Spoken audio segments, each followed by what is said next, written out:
আপনার ঘাস বেশি একটা লাগতেছে না, আপনার শুধু খড় দিয়ে পালতে পারবেন, কোনো সমস্যা নেই। আসসালামু আলাইকুম সুপ্রিয় দর্শক, আমাদের অনেকেরই একটা কমন প্রশ্ন, বিশেষ করে যারা নতুন গরু পালন শুরু করতে চান, বিশেষ করে যারা নতুন খামারি শুরু করতে চান, যে ভাই কোন গরুতে লাভ বেশি, দেশি গরুতে লাভ বেশি নাকি বিদেশি গরুতে লাভ বেশি। দেখেন, এখানে একটা বিষয় আছে, আপনার দুটোটা গরুতে লাভ বেশি, দুটোটা গরুতেই লাভ আছে, আপনার দেশি গরুতেও লাভ আছে এবং বিদেশি গরুতেও লাভ আছে, কিন্তু আপনার পালার পদ্ধতি আপনাকে বলে দিবে যে কোনটাতে লাভ বেশি। এখানে আপনার উপরে ডিপেন্ড করে। আপনি যদি বিদেশি গরু পালন করতে পারেন তাহলে আপনার জন্য এই বিদেশি গরু লাভজনক, আর যদি আপনি বিদেশি গরু না পালন করতে পারেন তাহলে এই দেশি গরুই আপনার জন্য লাভজনক। তো আজকে আপনার বিদেশি গরু তো আমি সবসময় ভিডিও দিয়েই থাকি যে আপনারা কিভাবে বিদেশি গরু পালন করবেন।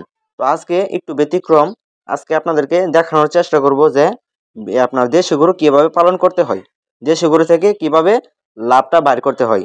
তো এই বিষয়ে আলোচনা করবো ইনশাল্লাহ। তো সবাই ভিডিওটি শেষ পরিমাণ দেখার অনুরোধ রইল।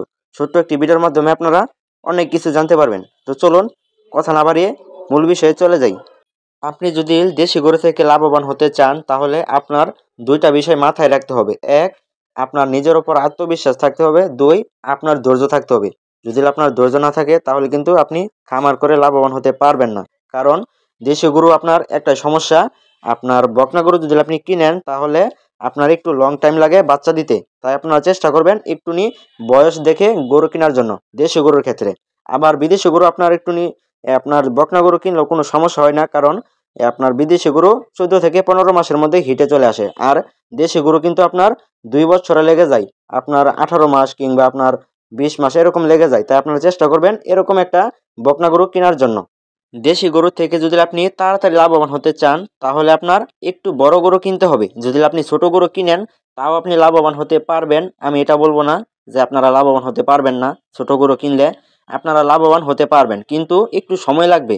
তাই আপনারা চেষ্টা করবেন একটু বড় কেনার জন্য, 18 মাস কিংবা 20 মাস এরকমের মধ্যে একটি গরু কেনার চেষ্টা করবেন, আপনারা ছোট কিনবেন না। আপনার দেশি গরুতেও কিন্তু লাভ আছে এবং বিদেশি গরুতেও লাভ আছে, কিন্তু আপনার দেশি গরুতে প্যারা কম লাভ বেশি এবং বিদেশি গরুতে প্যারা বেশি লাভ বেশি। তাহলে বুঝতেই পারছেন, যারা একটু বেশি প্যারা নিতে চান তারা আপনারা চেষ্টা করবেন এই বিদেশি গরু ক্রয় করার জন্য। আর যদি আপনি কম প্যারার মধ্যে যান কিংবা কম পরিশ্রমের মধ্যে যান তাহলে দেশি গরু পালন করতে পারেন, কারণ দেশি গরুতেও কিন্তু অনেকটাই লাভবান। কারণ আপনার দেশি গরুতে খাদ্য খরচ লাগছে না, তারপর আপনার আপনার ঘাস বেশি একটা লাগতেছে না, আপনার শুধু খড় দিয়ে পালতে পারবেন, কোনো সমস্যা নেই।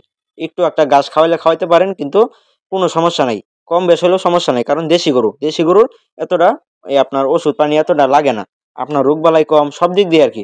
আপনারা চেষ্টা করবেন দেশি গরু পালন করার জন্য। তো প্রিয় খামারি ভাইয়েরা, আজকের মতো এই পর্যন্তই।